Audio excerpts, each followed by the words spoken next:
है अध्यात्म में। मैं आपको ये बात बहुत ज्यादा चलती इसलिए मैं आपको बता दूं कि भगवान, ये 12 का जो अंक है बड़ा पवित्र है। भगवान राम का जन्म कब हुआ? दिन के 12 बजे। कृष्ण जी का कब हुआ? रात के 12 बजे। राम हुए त्रेता में, कृष्ण हुए द्वापर में। ये कलयुग चल रहा है, किसी और देवता ने अवतार लेना था, भाई सरदारों ने ले लिया।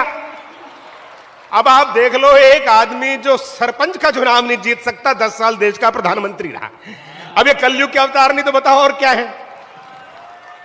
और दूसरी स्थिति आप और देखिए सर, दूसरी स्थिति और देखिए, घड़ी की 3 सुइयां हैं।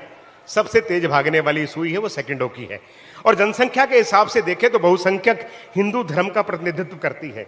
दूसरी सुई है मिनटों वाली, मुस्लिम भाइयों के हिस्से में आई है। और तीसरी का पता नहीं लगता कि चल रही कि नहीं चल रही, घंटे वाली, सरदारों के हिस्से में वो आई है। जहां तीनों सुइयां मिलती हैं वहां 12 बजते हैं। अगर देश में राष्ट्रीय एकता पैदा करनी है, सांप्रदायिक सद्भाव पैदा करना है, प्रेम और भाईचारा पैदा करना है, तो इन तीनों सुइयों को मिलाना होगा और देश के 12 बजाने होंगे।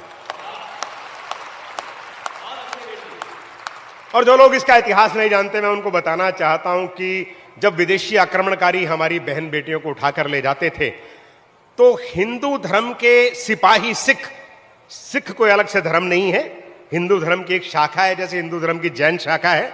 ये तो राजनीति ने नाटक कर रखे हैं, वो बात अलग है। हाँ, ये ईमानदारी की बात है। मैंने आपको बताऊं,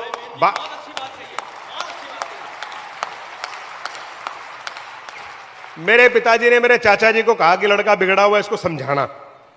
तो उन्होंने समझाया, तो मैंने उससे पूछा कि भाई गुरु तेग बहादुर जी ने बलिदान किसके लिए दिया? बोले हिंदू धर्म के लिए। गुरु गोविंद सिंह जी ने किसके लिए दिया? हिंदू धर्म के लिए। भाई उन्होंने ईसाई धर्म के लिए क्यों नहीं दिया?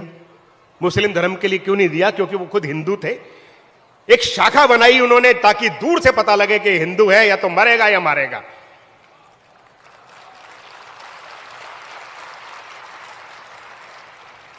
तो वो जो है रात के 12 बजे हिंदू धर्म के सिपाही सिख सर्जिकल स्ट्राइक करते थे, अपनी बहन बेटियों को छुड़ा के लाते थे।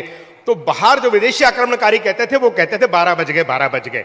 डॉक्टर हरिओम पंवार की 4 पंक्तियां वो कहते हैं कि हम कर्जा खाए बैठे हैं गुरु गोविंद की कुर्बानी का।